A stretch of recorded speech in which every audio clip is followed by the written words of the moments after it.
আজকের বনভোজনে আমরা যেটা রান্না করতে চলছি ব্যাম্বু শুট উইথ চিকেন। আমি একজন বাঙালি ঘরের ছেলে, আমি ফার্স্ট টাইম ব্যাম্বু শুট দিয়ে চিকেন খাবো আজকে। অনেক বন্ধুরাই বলে খুব টেস্টি খেতে, আমি আজকে খেয়ে দেখবো কেমন লাগে। এই যে দেখতে পাচ্ছেন একটা বিশাল বড় ব্যাম্বু শুট। একটা লোককে আমি বলে রেখেছিলাম, তিনি সকাল সকাল ব্যাম্বু শুট দিয়ে গেছেন আমার মায়ের হাতে। ব্যাম্বু শুটটাকে আমি সকাল সকালই জলে ভিজিয়ে দিলাম। কয়েক ঘন্টা জলে ভিজিয়ে রাখলে এটা যে হালকা তেতো ভাবটা আছে সেটা কেটে যায়। তো গাইজ আজকে শুক্রবার দুপুর দুপুর বেরিয়ে পড়লাম আমি বাড়ি থেকে ব্যাগপত্র গুছিয়ে। শুক্রবার দিনটা একটু ঘোরাঘুরি মজ মস্তি না করলে আমার সারাটা সপ্তাহই একদম বেকার বেকার লাগে। এই যে দেখতে পাচ্ছেন ব্যাম্বু শুটটা 5 ঘন্টা আমি এটাকে ভিজিয়ে নিয়েছি। আমার সাথে আছে আজকে বুদ্ধ ভাই। এটা আমাদেরই পার্শ্ববর্তী একটা গ্রাম। এই গ্রামের লাস্ট মাথায় রয়েছে খুব সুন্দর একটা নদী। সেই নদীর ধারে এখন আমরা যাব বনভোজনে। এই যে দেখতে পাচ্ছেন চলে আসলাম নদীতে। নদীর জল খুবই পরিষ্কার, দেখেন নিচের পাথরগুলো একদম স্পষ্ট দেখা যাচ্ছে। আমরা দুজন এখন নদী পথে আগাবো আর সুন্দর একটি জায়গার সন্ধান করব, যেখানে আমরা রান্না বান্না করে খাওয়া দাওয়া করতে পারবো। কিছুটা দূর হাঁটতেই পেয়ে গেলাম খুব সুন্দর একটি জায়গা, তবে বসার জন্য ছায়া নেই এখানে। এসেই বুদ্ধ ভাই কোন রকমের দেরি না করে উনুনটা খুঁড়তে লেগে গেল, কারণ এখন সময় প্রায় 3টা। শেষ বেলা এসেছি আমরা বনভোজনে, কাজগুলো আমাদের একটু তাড়াতাড়ি করতে হবে আজকে। তারপর বুদ্ধ বলল, দাদা তুমি উনুনটা খুঁড়ো, আমি নদী থেকে পাথর নিয়ে আসছি।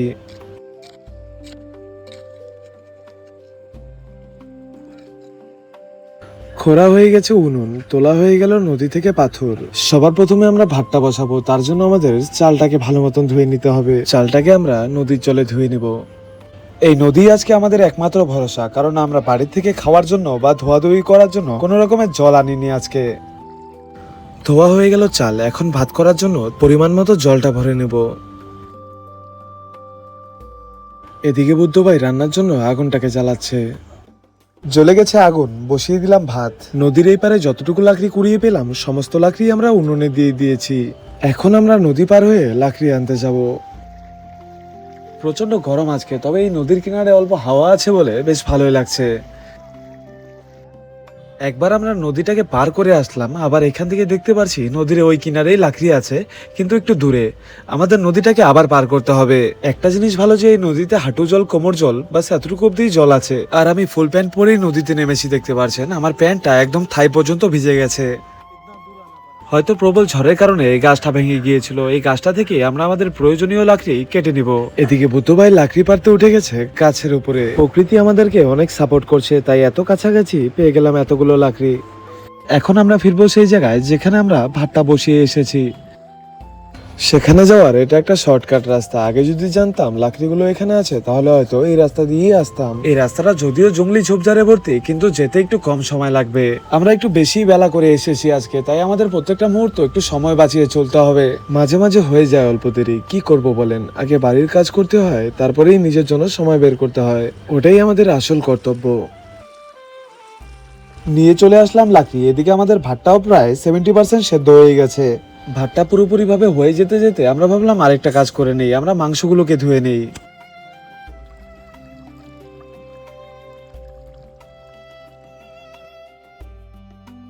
এদিকে আমরা মাংসটাকে ধুয়ে নিলাম, আর ওদিকে আমাদের ভাতটা হয়ে গেছে। হ্যাঁ, একদম পারফেক্টলি হয়ে গেছে। এখন ভাতটাকে নামানোর জন্য আমি গাছের পাতা ছিঁড়ে নিব।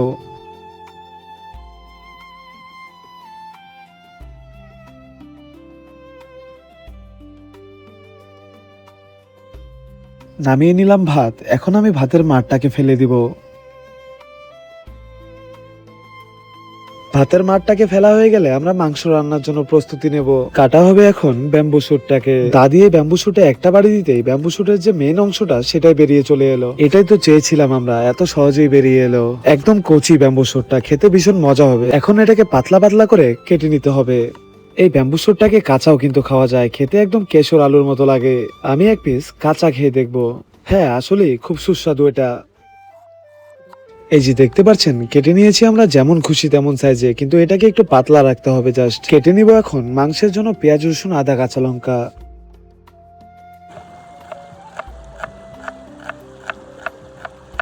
আর এদিকে বুদ্ধ ভাই মুরগির পা গুলো খাওয়াতে খুব ইন্টারেস্টেড, তাই পা গুলোকে আগে পুড়িয়ে নিতে হবে। কাটা হয়ে গেছে পেঁয়াজ, এখন ছুলে নিব সাথে রসুন গুলো। এভাবে একটু চাপা মারলে রসুন গুলো ছুলতে খুব সুবিধা হয়। আমি কাটাকাটি করছিলাম, তখনই সেদিক দিয়ে যাচ্ছিল এক ব্যক্তি। সে অনেক মাছ ধরেছে নদী থেকে। এখানে অনেক ধরনের লোকাল তাজা মাছ আছে, পুঁটি, বাইম, পিটকাটা, বৈরালি, কাইক্কা, কয়েকটা বাইলারা মাছও আছে। এখানে বিকেল করে অনেক লোকই মাছ মারতে আসে। কোনো একদিন আসবো আর এখান থেকে মাছ নিয়ে যাব। এই পরিষ্কার স্রোতের জলের মাছগুলো খেতে খুবই সুস্বাদু হয়, আর এত গরমের দিনে এসব ছোট মাছ খাওয়াটাই বেশি ভালো।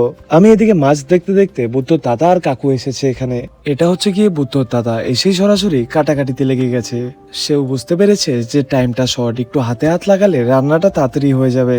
নদীর কিনারে তো আর লাইট নেই, একবার সন্ধে হয়ে গেলে অনেক সমস্যার মুখোমুখি হতে লাগতে পারে। এদিকে কড়াইটা গরম হয়ে গেছিল, দিয়ে দিলাম পরিমাণ মতো সর্ষের তেল, ফোড়নে দিয়ে দিলাম দুটো শুকনো লঙ্কা। এখন কেটে রাখা পেঁয়াজগুলো দিয়ে দিব।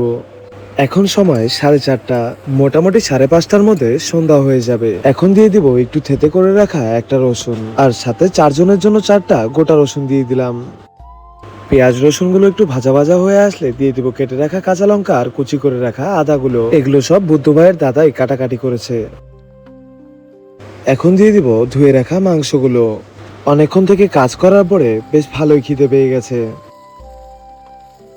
এখন মাংসের সাথে সবকিছুকে ভালো মতনই মিক্স করে নিব। এটা হচ্ছে গিয়ে সবার প্রিয় মাংসের পিস, বেশিরভাগ লোকই এই পিসটা খেতে পছন্দ করে, আর এটা হলো গিয়ে বুদ্ধ ভাইয়ের ফেভারিট পিস। দিয়ে দিব এখন পরিমাণ মতো লবণটা। আর মাংসের জন্য আমি একটা সিক্রেট মশলা বানিয়েছিলাম, সেই মশলাটাই এখন মাংসের উপরে ছড়িয়ে দিব। মশলাটা একটু রংটা কম হবে, কিন্তু খেতে ভীষণ সুস্বাদু হবে। রান্না করতে করতে মাঝে মাঝে লাকড়িও দিতে হবে, না হলে উনুনের হিটটা একেবারে কমে যাবে। আমার লাকড়ির রান্না খুবই প্রিয়, লাকড়িতে রান্না করলে সেই রান্নার স্বাদই হয় আলাদা, যেটা গ্যাসের রান্নার সাথে কোনোদিনই তুলনা চলে না। এখন মাংসটাকে কিছুক্ষণ ভালো মতন কষিয়ে নিব। একদম পুরোপুরি ভাবে কষে যাওয়ার আগ মুহূর্তে দিয়ে দিব আমরা ব্যাম্বু শুটটা। এখন মাংসের সাথে বেশ কিছুক্ষণ ভালো মতন কষিয়ে নিব আমরা ব্যাম্বু শুটটাকে, তাহলে ব্যাম্বু শুটটায় তেল, ঝাল, লবণ, মশলাগুলো ভালো মতনই ঢুকে যাবে। ব্যাম্বু শুটটা কষে গেলে আমি নদীর মিডিল থেকে জল নিয়ে আসবো, কারণ নদীর মিডলের জলটা একদম ঝকঝকে পরিষ্কার থাকে। আর জলটা দিয়ে দিব সরাসরি মাংসের কড়াইতে। আগুনের আঁচটা একটু ধিমা ছিল, মাংসটা কষাতে কষাতে সময় 5:10, সূর্যটাও প্রায় ডোবার পথে। মাংসতে জল তো দেওয়া হয়ে গেছে, আর 10 মিনিটের মধ্যে ঝোলটা ভালো মতো ফুটে গিয়ে ব্যাম্বু শুটটা সেদ্ধ হয়ে গেলেই আমরা খেতে বসতে পারবো। আর এদিকে বুদ্ধ ভাই নদীর পরিষ্কার জলে ধুয়ে নিচ্ছে ধনে পাতাগুলো। এই রান্নায় একটু ধনেপাতা ব্যবহার করলে খেতে আরো বেশি সুস্বাদু হয়। কম তেল মশলা রান্নায় ধনেপাতাটা খুব ফ্রেশ একটা টেস্ট দেয়। আমাদের রান্নাটা এখন একেবারেই কমপ্লিট। এখন উপর থেকে ধনেপাতাটা ছিটিয়ে দিলাম। সূর্যটা একেবারেই ডুবে গেছে, এখন আর দেরি না করে সরাসরি বসে যাব আমরা খেতে। সূর্যটা ডুবে যাওয়ার পরেও একটু আলো আছে। ওহো, আমি তো ভুলেই গেছিলাম আজকে পূর্ণিমার রাত। রাত হয়ে গেলেও নদীর ধারটা বেশ আলোকিতই থাকবে। কলাপাতায় বেড়ে নিয়েছি ভাত, এখন বেড়ে নিব মাংসটাকে। মাংসটা থেকে খুব সুন্দর একটা সেন্ট বেরিয়েছে, যদিও কম তেল মশলা রান্না, কিন্তু খেতে যে খুব স্বাদ হবে এটা দেখেই বোঝা যাচ্ছে। মধ্যে মধ্যে একটু আলাদা আলাদা ধরনের রান্না বান্না খেতে হয়, তাহলে আরো নতুন নতুন টেস্ট সম্পর্কে জানা যায়। আমি এসবে খুবই ইন্টারেস্টেড। এখন খেয়ে দেখবো কেমন হয়েছে। ব্যাম্বু শুট দিয়ে চিকেন, অজানা একটি স্বাদ। ওফ, সত্যি এটা দুর্দান্ত। এখন আমি এক পিস ব্যাম্বু শুট ট্রাই করবো।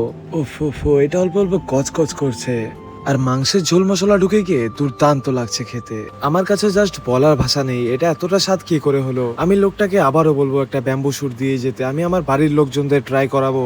এখন 5:45 বাজে, এদিকে সূর্য তো ডুবে গেছে, কিন্তু এদিকে আকাশে পূর্ণিমার চাঁদ দেখা যাচ্ছে। যখন আমরা এখানে আসলাম একটা সময় ভাবছিলাম যে সব কাজকর্ম তাড়াতাড়ি করে খাওয়া দাওয়া করে সন্ধ্যার আগে বাড়ি চলে যাব, কিন্তু এখন এই জায়গাটায় থেকে মনে হচ্ছে আরো কিছুক্ষণ এখানে থেকে যাই।